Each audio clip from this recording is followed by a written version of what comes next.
December 25వ తారీఖున యేసు ప్రభువారు పుట్టారని Bible గ్రంథానుసారంగా మనం అనుకుంటూ ఉన్నాం. ఈ డిసెంబర్ 25 క్రిస్మస్ని జరుపుకునే దినాన్ని బట్టి మనము ఆనాడు నుంచి ఈ కాలం వరకు జరుగుతూ ఆనందభరితులై పిల్లలు పెద్దలు అందరూ జరిగించుకుంటూ వెళ్తూ ఉన్నాము. ఆయన ఒక ఆనందం విషయంలో మనం కూడా ఆనందభరితులై ఆయన్ని క్రిస్మస్ అంటే క్రీస్తును వెంబడించిన వారు, క్రైస్ట్ అంటే క్రీస్తును వెంబడించిన వారుగా మనకి కనబడుతూ ఉన్నది.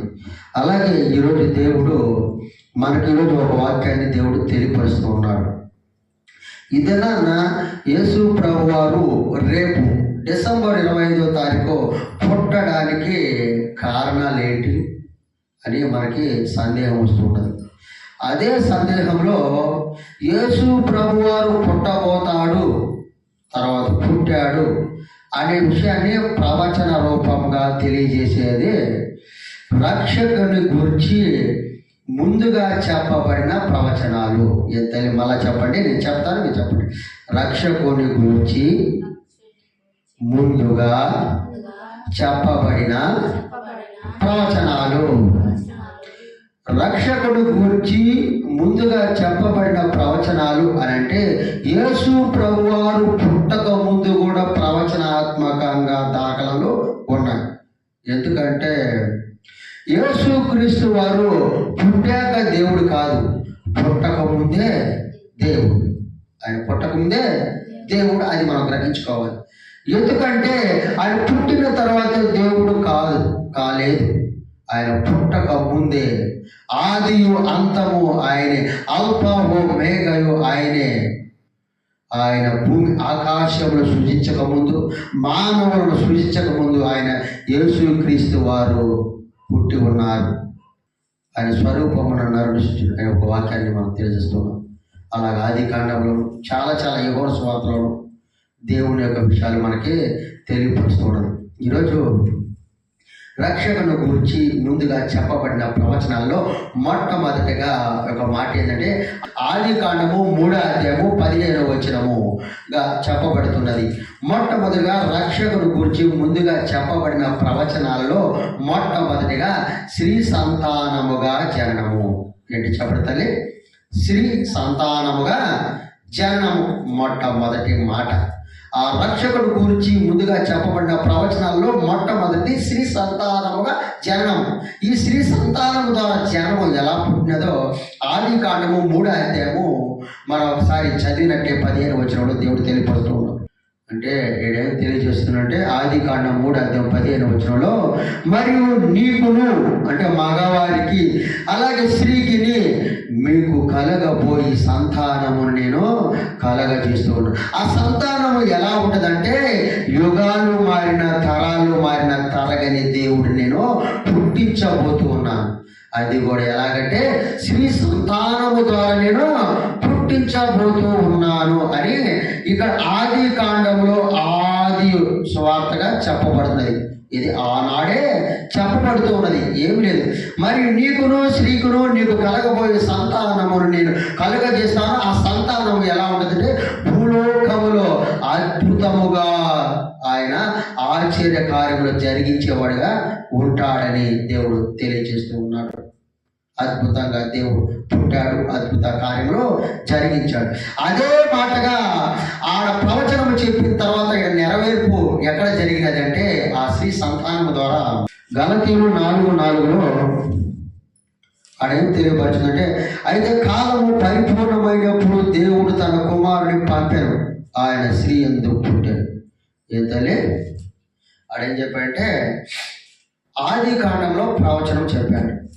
గలతీ 4:4లో అయితే కాలము పరిపూర్ణమైనప్పుడు యేసు ప్రభువారు పుడతారు, ఆ యేసు ప్రభువారు కూడా స్త్రీ సంతానముగా పుడతారు అని అక్కడ ప్రవచన ఆత్మగా తెలియజేస్తే గలతీయులు 4:4లో యేసు ప్రభువారు ఆల్రెడీ పుట్టారు. ఆడ ప్రవచనము ఈడ నెరవేర్పు జరిగినది. ఆయన ఏం చేశాడంటే, అయితే కాలము పరిపూర్ణమైనప్పుడు, కాలము సంభవిస్తూ వెళుతున్నప్పుడు మోషే, అబ్రహాము, దావీదు ఇలా 1 by 1 అలా చూసుకుంటూ వెళితే యేసు ప్రభువారు పుట్టే సారము కలిగినది. కాలము పరిపూర్ణమైనప్పుడు యేసు ప్రభువారు పుట్టారని అక్కడ నెరవేర్పుగా మనకి తెలియజేస్తూ ఉన్నది.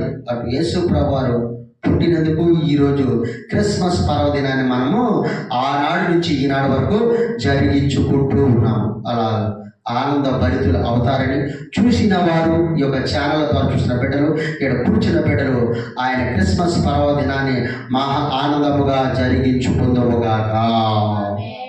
అలాగే దేవుడు తన కుమారుణ్ణి పంపాడు. ఆయన ఎలా పంపాడు? ఆ దేవుడు, యెహోవా దేవుడు తన యొక్క కుమారుని, ప్రియమైన కుమారుని లోకానికి పంపాడు. ఎలా పంపాడే? శ్రీ సంతానం ద్వారా పంపాడు.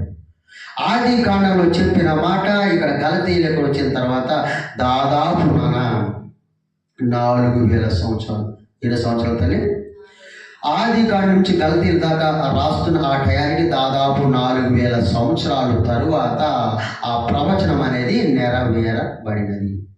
రెండవదిగా రక్షకుని గురించి ముందుగా చెప్పబడిన ప్రవచనాల్లో రెండవ మాట అంట, అబ్రహాము సంతతి ద్వారా ఆశీర్వాదము. ఎంతని చెప్పడతలే? అబ్రహాము సంతతి ద్వారా ఆశీర్వాదము. ఇది ఎక్కడుందో చూద్దాం. ఆది కాండము 12:3 ఇక్కడ ఏముందంటే, నిన్ను ఆశీర్వదించు వారిని ఆశీర్వదించదను, నిన్ను దూషించిన వారిని శపించదను, భూమి యొక్క సమస్త వంశములు నీ యందు ఆశీర్వదించబడునని అబ్రహాముతో అనగా. అబ్రహాముతో తెలియజేస్తున్నాడు. నేను అబ్రహాముతో ఏమని తెలియజేస్తున్నాడు? అబ్రహాము సంతతి ద్వారా ఏమంట? ఆశీర్వాదం కలుగుతుందంట. అబ్రహాము సంతతి ద్వారా ఆశీర్వాదం ఎలా కలుగుతుందంటే, అబ్రహాముతో మాట్లాడుతున్నాడు. అబ్రహాము, నేను నిన్ను ప్రేమిస్తున్నాను. ఎందుకంటే నిన్ను ప్రేమించిన వారిని నేను ప్రేమిస్తా, నిన్ను దేశించిన వారిని నేను శపిస్తా, నేను వదులుకోను. నిన్ను ఎందరైతే ప్రేమిస్తారో వాళ్ళందరిని నేను ప్రేమిస్తాను. ఆ ప్రేమ ఎలా ఉంటుందంటే, నిన్ను ప్రేమించిన వారిని నేను ప్రేమిస్తా, నిన్ను ద్వేషించిన వారిని శపిస్తా.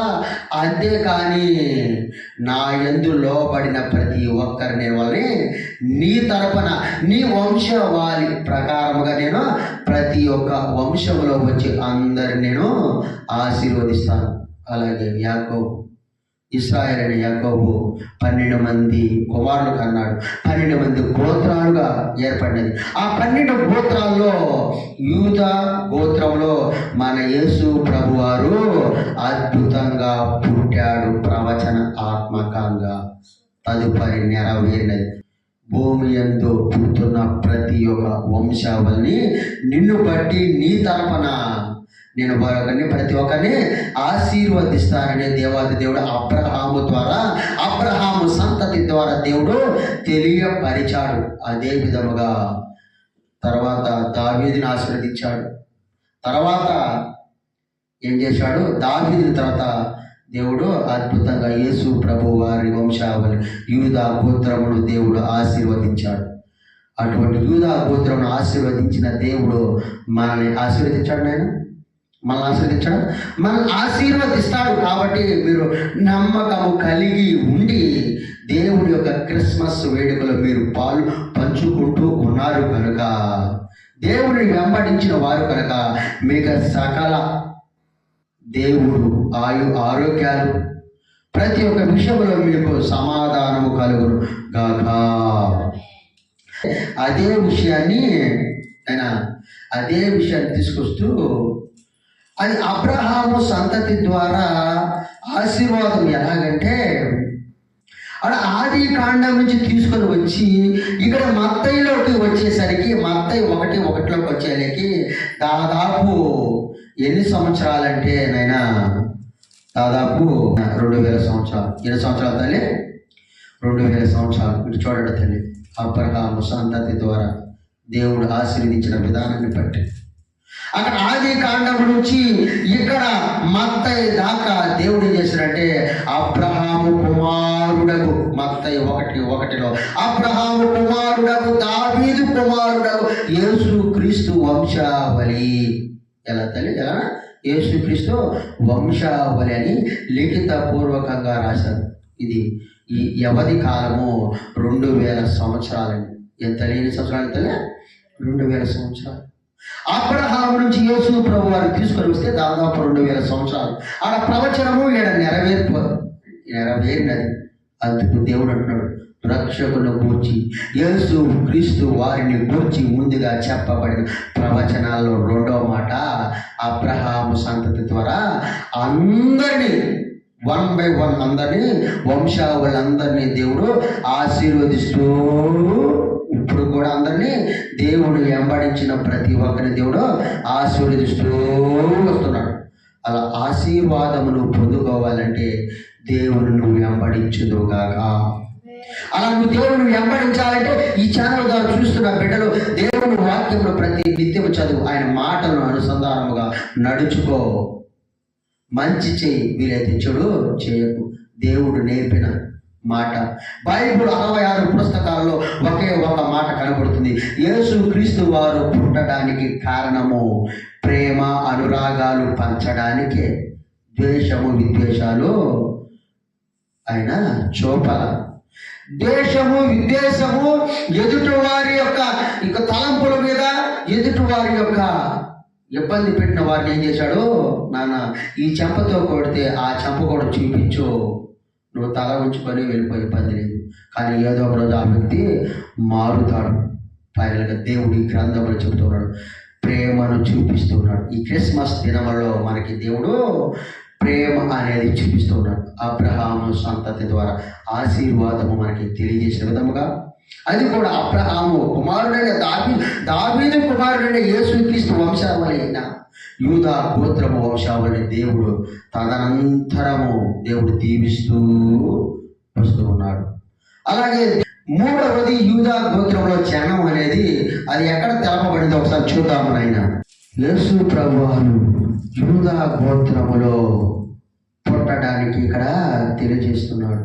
ఆది కాండం 49:10 షీలోహు వచ్చే వరకు, షీయోనులో వచ్చే వరకు, ఎవరు యేసు క్రీస్తు వారు వచ్చే వరకు ప్రవచనాత్మకంగా నెరవేరుపడడానికి ఆ యొక్క మాట షీలోహు వచ్చే వరకు, సియోనులో వచ్చే వరకు, యేసు క్రీస్తు వారు సియోను అనే ప్రాంతంలోకి వచ్చే వరకు ఏం చేయాలంట, మనము యూదా యొద్ద నుండి దండం అంటే యూదా గోత్రము నుండి వచ్చిన యేసు క్రీస్తు వారి యొక్క ప్రభు యొక్క ప్రవచనాత్మ రూపంగా యేసు ప్రభు వారు మనుషుల యొక్క పాపములు ఆయనపై భారము మోసుకొని ఆయన చనిపోవాలనే దండము ఆడ సూచకగా ప్రవచనాత్మకంగా తెలియబడుతుంది.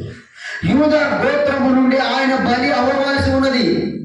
అలాగే మనుషుల యొక్క పాపముల నుండి దేవుడు అక్కడికి అది తుడిచి వేయాలంటే ఏం చేయాలి? యూదా గోత్రం యేసు ప్రభువారు పుట్టారని అక్కడ తెలియజేస్తున్నారు. యూదా గోత్రం నుండి వచ్చు అతనికి ఏమంటే దండము తొలగదు, శిక్ష తప్పదు. ఆయన శిక్షిస్తేనే, ఆయన అనుభవిస్తేనే మనకి పాపముల నుంచి విడిపించబడతాము, విడిపింపగలుగుతాము. విడిపించగలిగాడు ఆ దేవుడు యేసుక్రీస్తు ప్రభువారు. ఆయన చనిపోయాడు యూదా గోత్రంలో పుట్టి. అలాగే ఆయన కింద అంటున్నాడు, అతని కాళ్ళ మధ్య నుండి రాజదండము తొలగదు. అతని కాళ్ళ మధ్య నుండి ఒక రాజదండం అంటే ఆయన 2 చేతులు అటు ఇటు చాపి కాళ్ళ మధ్యలో శీలను కొట్టారు. ఆ శీలను కొట్టారు, చేతులకి శీలను కొట్టారు. యేసు ప్రభు అంటారు, ఆయన యొక్క కాళ్ళ మధ్య నుండి శీలను కొట్టారు కాబట్టి ఆ యొక్క శిక్ష రాజదండము ఏం చేస్తున్నట తొలగిపోదు. అది జరగవలసిన ప్రవచనాత్మకంగా తెలియజేస్తున్నాడు. కానీ చివరికి ఆయన చనిపోయిన తర్వాత అతని యొక్క విషయముల నుండి ఆయన అంటున్నాడు కింద, అతని ప్రజలు అతనికి విధేయులు. ప్రజలు ఎక్కడట లాస్ట్కి అంతా అయిపోయిన తర్వాత, యేసు ప్రభువారు మరణము నొందిన అయిపోయిన తర్వాత ప్రజలందరూ ఆయనకి విధేయులై ఉండేటట్టు ఉంటామంట. ఈరోజు క్రీస్తును వెంబడిస్తున్న మనమందరము ఆయన యందు విధేయులై ఉన్నామో లేవు? విధేయులు ఉన్నామని ఆయన యందు మనం విధేయులై ఉన్నాము కనుక ఆయన వెంబడిస్తున్నాము కనుక రేపు క్రిస్మస్ దినాన పర్వదినాన్ని జరుపుకుంటున్నాము. ముందుగా 24వ తారీఖున మనం ఆయన్ని వెంబడిస్తున్నాము. ఆయన మాటలు వినేదానికి మందిరానికి వెళ్తూ ఉన్నాము. ఆయన యొక్క ఒడిలోకి, ఆయన పాదాల చెంతకి మనం వెళుతూ ఉన్నాము కనుక, వాక్యానుసారంగా నడుచుకున్నాము కనుక, ఆయనకి విధేయులై ఉన్నాము కనుక దేవుడు ఏం చేస్తున్నాడు? యూదా గోత్రం నుంచి పుట్టిన ప్రవచనాత్మకంగా నెరవేరడం జరిగినది.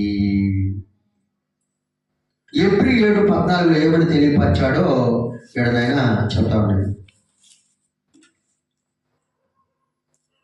మన ప్రభువు యూదా సంతానమందు జన్మించేననుట స్పష్టమే. ఆ గోత్రములో అడేముందండి? ఏమన్నా యూదా గోత్రములో యేసు క్రీస్తు వారు జన్మిస్తారని ఈ యొక్క మాట సెలవిస్తూ ఉన్నది. ఈ యొక్క మాట సెలవిస్తూ ఉన్నప్పుడు ఆది కాండము నుంచి ఈ యొక్క ఎబ్రీ దాకా క్యాలిక్యులేట్ చేసుకుంటే ఆయన దాదాపు 1800 సంవత్సరాలు. ఎన్ని సంవత్సరాలు తల్లి? 1800 సంవత్సరాలు. ఈ 1800 సంవత్సరాల ఆది కాండం నుంచి ఈ యొక్క ఎబ్రీ 7:14 వచనం రాసే దానికి ఆడేం చెప్పాడంటే, అయ్యా యేసు క్రీస్తు వారు అక్కడ ఆది కాండము 49:10 యూదా గోత్రంలో జన్మిస్తాడని తెలియజేశాడు కదా. ఆయన వస్తే ఏమి జరుగుతుంది, ఆయన ఏ విధంగా అర్పింపబడతాడు, ఆయన ఏ గోత్రంలో నుంచి వస్తాడని తెలియపరిచాడు కదా. ఆ ప్రవచన పరంగా ఇక్కడ నెరవేర్పుగా ఎబ్రీ 7:14 ఇక్కడ తెలియజేస్తూ ఉన్నాడు. ఏమని తెలియజేస్తున్నాడు? మన ప్రభువు యూదా సంతానమునందు జన్మించేననుట స్పష్టమే. మన ప్రభు ఎవరైనా, మన యేసు ప్రభు ఎవరి యొక్క గోత్రంలో జన్మించాడు తల్లి? మన యేసు ప్రభు యూదా గోత్రంలో జన్మించాడని కళాఖండిగా స్పష్టంగా తెలియపరుస్తున్నాడు. ఆయన చూడండి ఏకాగ్రతగా, నాయన ఏ తల్లి, మన ప్రభు వారు యూదా గోత్రంలో జన్మిస్తాడని అక్కడ ప్రవచనాత్మకంగా చెప్పాడు. ఇక్కడ నెరవేర్పు జరిగినది. ఎబ్రీ 7:14 అయ్యా యేసు ప్రభు వారు పుడతారు. ఆ పుట్టేటప్పుడు ఎలా పుడతాడంటే యూదా గోత్ర వంశంలోనే పుడతాడు. అది నిజమే కదా? అవును, నిజమే. యేసు క్రీస్తు వారు యూదా గోత్రంలో పుట్టాడు. దావీదు వంశావళిలో ఆయన వచ్చాడు.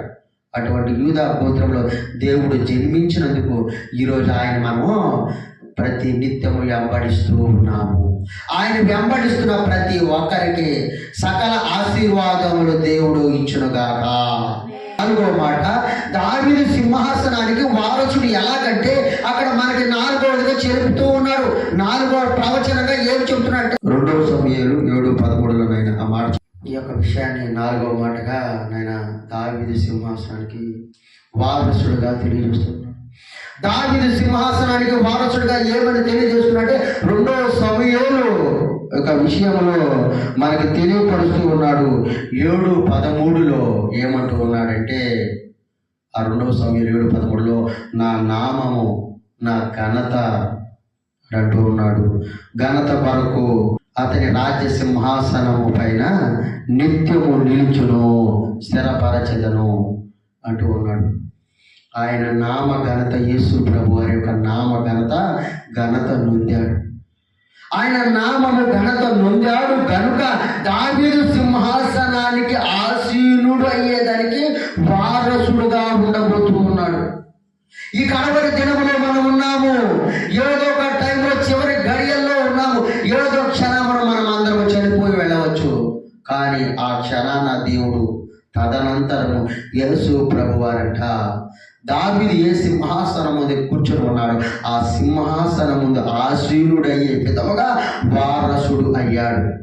తాతకి మనవుడు ఎలా వారసుడో యేసు ప్రభు వారు కూడా దావీదు వంశానికి వారసుడుగా తెలియపరుస్తూ ఉన్నాడు. అలాగే దావీదు వంశానికి వారసుడుగా యేసు ప్రభు వారు పుట్టారు కనుక ఈరోజు ఆయన మనము ఆరాధిస్తూ ఉన్నాము. అలాగే ఆరాధించేవాళ్ళు మీరు ఉన్నారని, మీరు ఆయన్ని నిత్యము వెంబడించాలని మరొకసారి ఆయన నామానికి మహిమ కలుగును గాక. ఇక్కడ లోకాల్లో తెలియజేస్తూ ఉన్నాడు. లోక 1:32. అయ్యా, ప్రవచనాత్మకంగా సమూయేలు గ్రంథంలో తెలపబడిన విధముగా ఇక్కడ లూకాలో కూడా లూకా భక్తుడు రాస్తూ ఉన్నాడు. అయ్యా, ఆయన నామమున సర్వోన్నతుడైన కుమారుడు అనబడును. ఆయన సర్వోన్నతుడు కుమారుడు అనబడునే కాక ఆయన దావీదు సింహాసనము పైన కూర్చుండువాడుగా ఉంటాడు అని నెరవేర్పు వాక్యముగా ఇక్కడ ఈ లోకాలు మనకి తెలియపరుస్తూ ఉన్నాడు. అటువంటి దావీదు సింహాసనము ప్రవచనము నెరవేరినది కనుక ఈరోజు యేసుక్రీస్తు వారిని సమస్తము ప్రపంచం అంతటా ఆయన వెంబడిస్తూ, ఆయన ఆరాధిస్తూ, ఆయనలో మమేకమై ఉంటూ, ఆయన ప్రేమ కరుణ కటాక్షంలో అందరము పొందుకుంటూ ఆయన నడవడికలో నడుస్తూ ఉన్నాము కనుక ఈరోజు దేవుని ఎరిగిన బిడ్డలు సున్నితముగా ఉంటారు. అందరూ ఎటువంటి కరుణాత్మైన కరుణగట్టిన తీవ్రవాదులైనా సరే, మొత్తమందికి బానిసైన వారు సరే, నరహంతకులైనా సరే, ఎటువంటి క్రూరుడైనా సరే, దేవుని యొక్క ప్రేమను యేసుక్రీస్తు వారి యొక్క గురించి తెలుసుకున్నారు కనుక ఈరోజు చాలా వరకు అందరూ క్రీస్తుని వెంబడిస్తున్నారు. అటువంటి వెంబడించేవారు మీరును ఉండాలని దేవుడు ఆశపడుతున్నాడు. అటు ఆశ కలిగిన ప్రాణంతో మీరు ఉండాలని దేవుడు నామానికి మహిమ కలుగును కాక. 5వ మాట, కన్యక గర్భమున జన్మ. ఈ కన్యక గర్భమున ఎలా జన్మించాడంటే ప్రవచనాత్మకంగా తెలియజేస్తున్నాడు. ఈ కన్యక గర్భమున ఎలా జన్మించాడంటే ప్రవచనంగా అక్కడ మనకి తెలియపరిచాడు. ఏమని తెలియపరిచాడంటే యెషయా 7:14 ఏమని తెలియజేశాడంటే, కాబట్టి ప్రభువు తానే యొక్క సూచన చూపును ఆలకించుడు.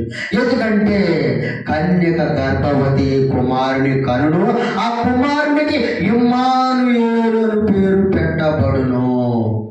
ఎక్కడ చెప్పారు అన్నమాట? ఎక్కడ చెప్పారు? యెషయా గ్రంథంలో తెలపబడింది.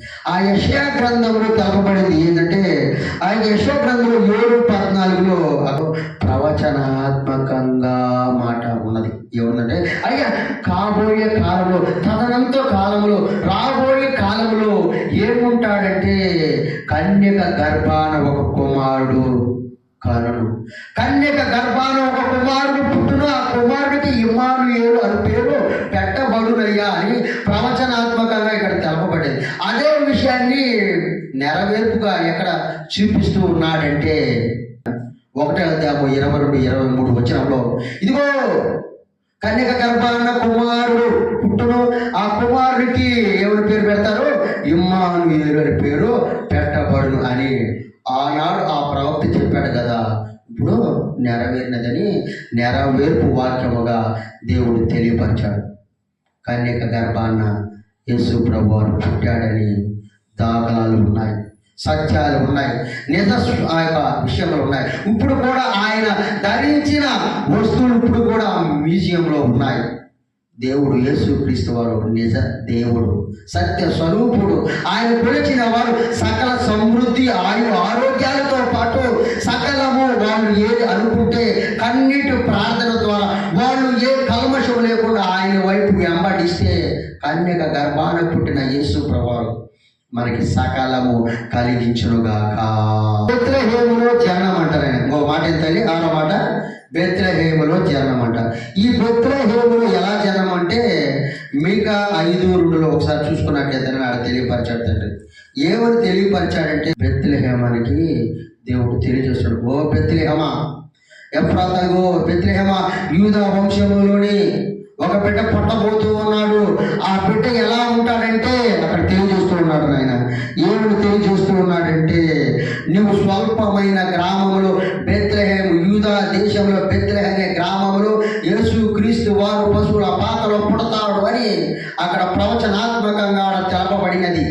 ఆయన స్వల్ప గ్రామంలో, చిన్న గ్రామంలో పశువుల పాకలో పుడుతూ సర్వ అధికారిగా ఉండి సర్వ లోకాన్ని ఏలేవాడిగా యేసు ప్రభువారు ఉన్నారు గనుక నమ్మిన వారు ఆయన నమ్మకం విశ్వాసం ఉన్న వారికి, విశ్వాసం ఉంచిన వారికి దేవుడు మిమ్మల్ని మీ కుటుంబాన్ని ఆశీర్వదించును గాక.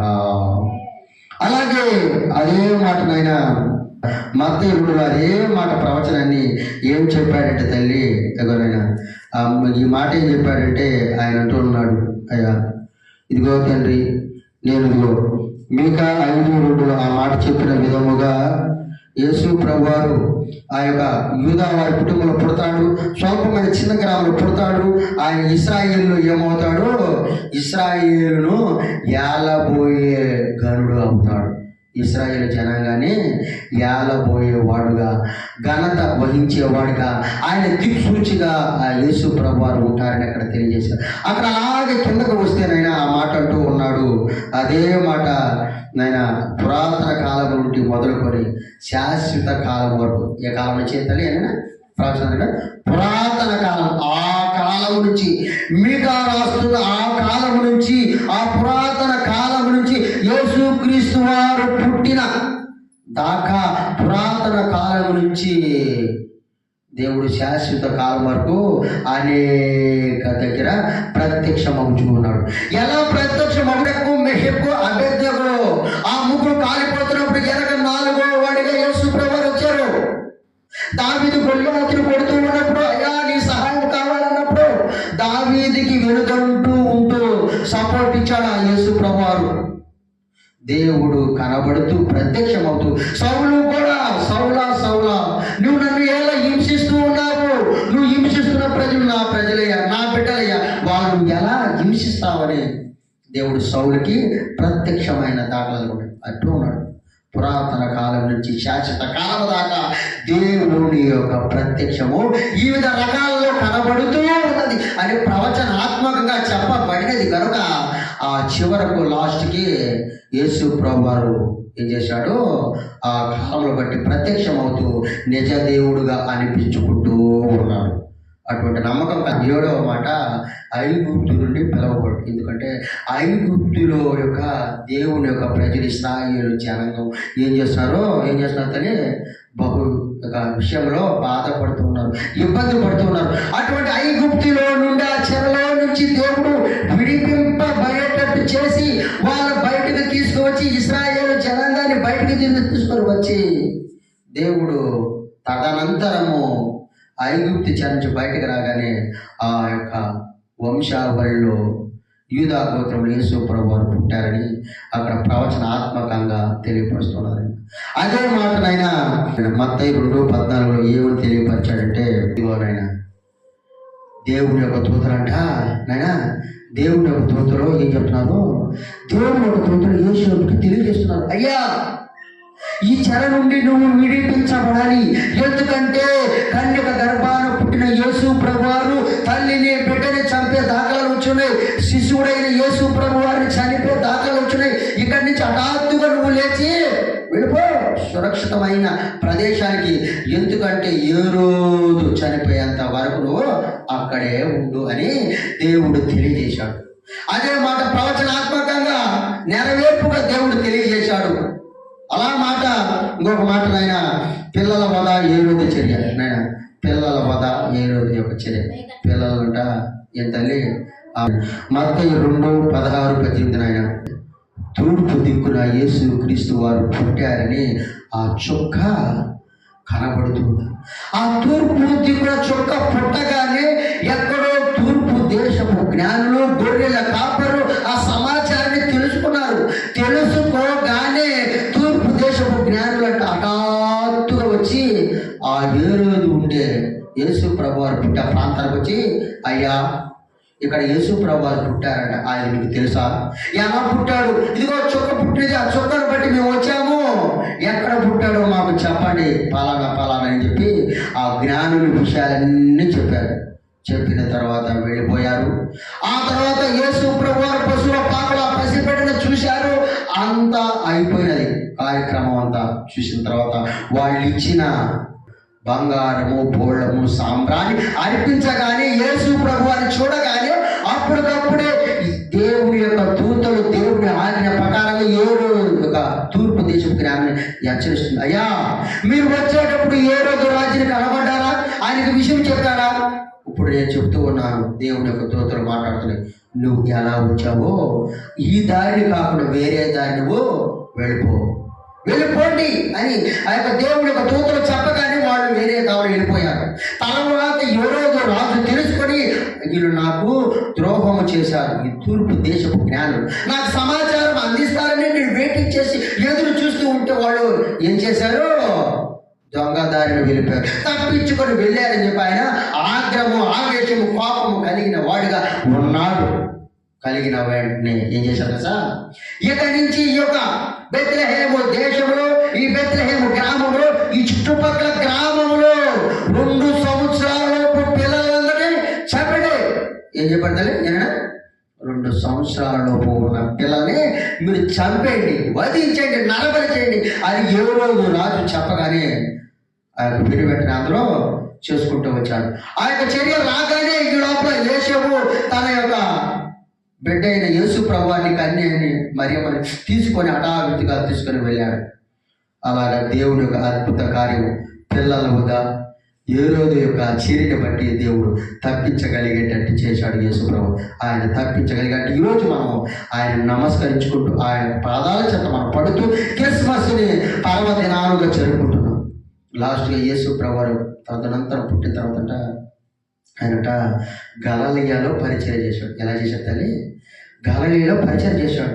దేవుడు మొట్టమొదటిగా ఆ గలిలయలో పరిచయం ఎలా చేస్తున్నాడంటే, ఆ గలిలయ అంటే 4:12-16 ఇదే మాటని యెషయా 9:12లో చాలా ఒక విషయాన్ని చెప్పబడ్డాయి, ప్రవచనాత్మకంగా చెప్పబడింది. అంటున్నాడు, జబూలూను దేశము, నఫ్తాలి దేశం. ఎవరి తల్లి? నేను చూడండి తల్లి, యెషయా 9:12లో ఆయన లాస్ట్గా చివరిగా గలిలయలో పరిచర్య చేస్తాడని యెషయా 9 ఆ విషయంలో యెషయా 9:1-2లో ప్రవచనాత్మకంగా తెలియపరిచారు. ఏమని పరిచారంటే, అయ్యా జబూలూను దేశము, నఫ్తాలి దేశము, ఆ గలిలయ సముద్రం అనే తీరము మీద యేసు ప్రభువారు వెళతారు, ఆయన పరిచర్య చేస్తాడు అని యెషయా 9:1-2లో చివరగా చెప్పబడినది. అదే మాట మత్తయి 4:12-16లో ఆ మాట గలిలయ పరిచర్య అక్కడ ప్రవచనాత్మకంగా యెషయా 9:1-2 చెప్తే ఈయన అంటూ ఉన్నాడు, ఆ ప్రవచనాత్మకంగా దాన్ని నెరవేర్పుగా ఎలా చేశాడంటే, గలిలయ ప్రాంతానికి ఎందుకు రావాల్సి వచ్చిందంటే, గలిలయ ప్రాంతంలో పరిచయం ఎందుకు చేయాల్సి వచ్చినదంటే, అక్కడ అదేవాడు జబూలూను దేశము, నఫ్తాలి దేశము దగ్గరలో ఉన్న గలిలయ సముద్ర తీరమందు కొంతమంది ఉన్నారట. ఎవరున్నారు? దేవుని ఎరగని వారు ఉన్నారు. ఆ దేవుని ఎరగని వారు ఎలా ఉన్నారు? మరణ ప్రదేశములో ఏ క్షణాన ఏ సంభవిస్తుందో, ఏ క్షణాన చనిపోతున్నామో, మరణించే వాళ్ళు దగ్గరగా ఉన్నారు. ఆవేదన, దిగులు, యాతన, సమస్తము బాధలలో కృంగిపోతున్న జనాభా దేవుని ఎరగని వారు అక్కడ ఉన్నారు. అదే ప్రాంతానికి యేసు ప్రభు వారు నెరవేర్పుగా వెళ్ళారు. ఆ ప్రాంతానికి వెళ్ళగానే అన్ని జనుల దగ్గరికి యేసు ప్రభు వారు దగ్గరికి రాగానే ఆ జనుల ఎంబడి అంట, ఆ జనుల మీద కంట వెలుగు ప్రకాశించింది. ఏం ప్రకాశించింది? వెలుగు ప్రకాశించింది. వెలుగు ప్రకాశించగానే వాళ్ళు ఎలా అయిపోయారంటే ఒక్కసారిగా ఉత్కంఠ భరితులయ్యారు. ఇదేంటిది? యేసు ప్రభు వారు, ఈయన ఎవరో మాకు తెలియదు, ఈయన రాగానే మాకు వెలుగు వచ్చినది, ఆ వెలుగు కనబడుతుంది, ఆ వెలుగు ఏదో ప్రకాశవంతముగా ఉన్నది. మేము మరణ ప్రదేశంలో ఉన్నాము, మరణ ఛాయలో ఉన్నాము, మేము ఏ దినాన, ఏ క్షణాన, ఏ నిమిషంలో చనిపోతామో దిక్కు తోచని స్థితిలో, అయోమయ పరిస్థితిలో మేము దిగులు యాతనతో పడుతూ మేము అంటే, ఆయన రాగానే మాకు ఒక వెలుగు కనబడింది. ఎవరైనా అని తెలుసుకుంటే యేసు ప్రభువారు వెలుగుగా వాళ్ళ మధ్య వచ్చాడు. ఈరోజు నీ జీవితంలో, నీ బాధలు, నీ కష్టంలో, నీ దిగులు, యాతన సమస్తము, నీ భర్తకి ఆగుపోతా, తిరిగిపోతా, నీ మాట వినట్లేదా?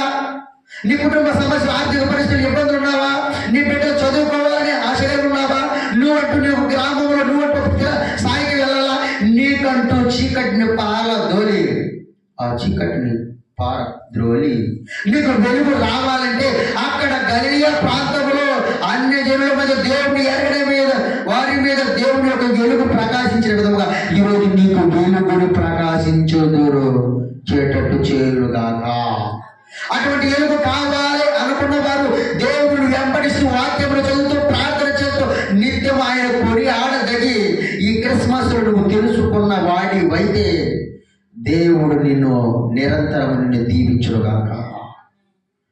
ఆ యొక్క దేవుని ఎరగిన బిడ్డలు యేసు ప్రభువుని వెలుగు చూడగానే చీకటి నుంచి పారద్రోలి వెలుగుగా ప్రకాశించి దేవుడు ఆయన వెలుగుగా ఉండి తన యొక్క బిడ్డలను కూడా వెలుగు అయ్యేటట్టు చేసి ప్రకాశవంతమైన చేసేటట్టు వాళ్ళ జీవితంలో సమస్త యావత్తును తొలగించేటట్టు చేశాడు. ఇలా నువ్వు కూడా నీ జీవితంలో సమస్త యావత్తు నీ సమస్యలు తొలగిపోవాలంటే ఆయనను నువ్వు వెంబడించు. అలా వెంబడించిన వాడైతే దేవుడు నీకు మేలు జరిగేటట్టు చేయుగాక. ఈ క్రిస్మస్ దినాన్ని నువ్వు ఆయన వైపు ఆనుకుందువుగాక. ఈ దినములు సంతోష భరితులుగా ఆయన వైపు ఉందువుగాక. ఇదిగోనైనా ఈ యొక్క మాటలు రక్షకుని గురించి ముందుగా చెప్పబడిన ప్రవచనాలు. ఈ రక్షకుడు గురించి, ఈ రక్షకుడు అంటే యేసు క్రీస్తు ప్రభు వారు రక్షించే దేవుడు. సమస్త యావత్తును బాధలు కష్టాలు ఉన్న సమస్తము దేవుడు ఎరగని వారైనా సరే, ఆయన వైపు తెలుసుకున్న వారైతే, ఆయన ఎరిగిన వారైతే ఆ రక్షకుడైన యేసు క్రీస్తు వారు ముందుగా చెప్పబడిన ప్రవచనాల్లో ఎన్ని ప్రవచనాలని నువ్వు ఈ ఛానల్ ద్వారా చూస్తున్నా వినట్లయితే, ఇక్కడ కూర్చున్న బిడ్డలు మీరు ఈ యొక్క అంశములందరూ మీరు గ్రహించినట్లయితే, మొట్టమొదటిగా ఏం జరిగింది? ఆయన ప్రవచనాత్మకంగా ఏంది? స్త్రీ సంతానం ద్వారా యేసు క్రీస్తు వారు పుడతారని 4000 సంవత్సరాల క్రితము చెప్పబడినది. అది నెరవేరినదా లేదైనా? నెరవేరింది. రెండవదిగా అబ్రహాము సంతతి ద్వారా ఆశీర్వాదము కలుగును. అబ్రహాము సంతతి ద్వారా యేసు ప్రభువారిని ఆయన ఒక సంతతి, ఇదిగో అబ్రహాము కుమారుడైన దావీదు కుమారుడైన యేసు క్రీస్తు వంశావళి యూదా గోత్రములందరినీ ఆశీర్వదించుకుంటూ వచ్చాడు. ఎప్పుడది? దాదాపు 2000 సంవత్సరముల క్రితం. తర్వాత మూడోది యూదా గోత్రములో యేసు ప్రభువారు పుట్టారు. ఆ యూదా గోత్రములో యేసు ప్రభువారు పుట్టిన ఆనాటి నుంచి ఈ కాలంలో వరకు దాదాపు 1800 సంవత్సరాలు. ఎన్ని సంవత్సరాలు తల్లి? 7 సంవత్సరాలు అయినా? 7 సంవత్సరాలు తల్లి? 1800 సంవత్సరాలు. తర్వాత మాటనైనా 4వ మాటగా దావీదు సింహాసనానికి వారసుడయ్యాడు. ఏదానికి వారసుడయ్యాడు తల్లి? దావీదు సింహాసనానికి వారసుడు అయ్యే టయానికి 1000 సంవత్సరములు. ఎన్ని సంవత్సరాలు తల్లి? 1000 సంవత్సరములు. ఇప్పుడు కూడా దావీదు సింహాసనం నుంచి ఆయన చనిపోయాడు కదా, ఇంకా మళ్ళీ ఎక్కడ కూర్చుంటే సందేహం రావచ్చు మీరు. కానీ దేవుడు త్వరలో రాబోతూ ఉన్నాడు. దేవుడు ఆయన ఏ క్షణాన్ని వస్తాడో తెలియదు. ఆయన వచ్చాడంటే తదనంతరం వచ్చాడే దావీదు సింహాసనం మీద కూర్చునే దాఖలాలుగా అక్కడ కనబడుతూ ఉన్నది, ప్రవచనముగా నెరవేరు. తర్వాత మాట అంటున్నాడు ఆయన. తర్వాత మాట తల్లి కన్యక గర్భాన పుడతాడు. ఎలా పుడతాడు తల్లి? కన్యక గర్భాన ప్రవచనాత్మకంగా చెప్పారు. కన్యక గర్భాన యేసు ప్రభువారు పుడతారని అక్కడ ప్రవచనాత్మకంగా చెప్పబడినది, ఇక్కడ నెరవేర్పుగా కనబడినది. ఆ కన్యక గర్భాన్ని ఎలా పుడతాడు? బెత్లెహేము అనే చిన్న గ్రామంలో యేసు ప్రభువారు పుడతారని దేవుడి వాక్యాల ద్వారా మనకు తెలియపరచు.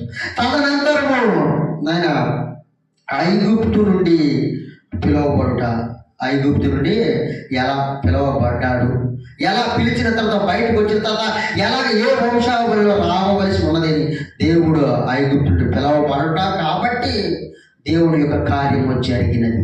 అలాగే లాస్ట్కి ఆడ పిల్లల యొక్క వధ, ఏరోదు యొక్క చరిత్ర, ఆ ఏరోదు చేసిన పని అక్కడ చెప్పబడినది. వాస్తవంగా చరిత్రకారులు చెబుతూ ఉంటారు. 2 సంవత్సరాల లోపు పిల్లలందరూ చనిపోయాడని చెప్పి ఏరోదు ప్రకటించిన ప్రకటన బైబిల్ గ్రంథములు మనకి తేటగా కనబడుతూ ఉంటుంది. తర్వాత లాస్ట్ మాట ఆయన గలిలయలో పరిచర్య. ఏ మాడతారు? లాస్ట్తోనే గలిలయలో పరిచర్య చేశాడు కాబట్టి ఆ ప్రవచనాత్మకంగా నెరవేరినప్పుడు ఆ యొక్క దేవుడు ఎరగిన బిడ్డలు ఆయన వెంబడించి ఆయన వెలుగును ప్రకాశింపబడేటట్టు చేసుకున్నారు కనుక వాళ్ళు మహా అద్భుత కార్యములు జరిగేటట్టు చూసుకున్నారు. ఆ అద్భుత కార్యములు వాళ్ళు పొందుకున్నారు. అలాగే ఈరోజు క్రిస్మస్ యొక్క దినాల్లో మీరు కూడా సమస్తం మీరు అనుకునే అన్ని విషయంలో మీరు పొందుకోవాలని ఈ క్రిస్మస్ పర్వదినాన్న, క్రిస్మస్ అంటే క్రీస్తును ఆరాధించేవాడు, క్రైస్తవులు అయిన అనబడుతున్న దేవుని యొక్క బిడ్డలు, మీరు ఈ యొక్క బిడ్డలు ఎలా ఉండాలంటే దేవుని యొక్క ప్రేమ అనురాగం మీరు కలిగి ఉంటే ఎదుటి వారిని కూడా మీరు అదే విధంగా పంచుకోవాలని ఈ యొక్క రక్షకుని గురించి ముందుగా చెప్పబడిన ప్రవచనాలు ఈ వాక్యం ద్వారా దేవుడు తెలియపరిచాడు. అటువంటి తెలియపరిచిన వాక్యాన్ని మీ యొక్క విషయంలో మీ యొక్క మైండ్లో ఆ యొక్క హృదయంలో మీరు ఉంచుకుంటారని, అలాగే కూర్చున్న బిడ్డలు ఛానల్తో చూస్తున్న బిడ్డల యొక్క అంశంలోని మీరు గ్రహిస్తారని, దేవుని యొక్క సకల సమృద్ధి ఆశీర్వాదాలు సకలం మీకు కలుగజేసి మీరు ఏది అనుకుంటే మీ యొక్క ప్రార్థనా శక్తి, మీ యొక్క నడవడికను బట్టి దేవుడు మీకు కలిగించేటట్టు ఈ క్రిస్మస్ దినాన్ని మీకు చేయునుగాక. ఆమేన్, ఆమేన్.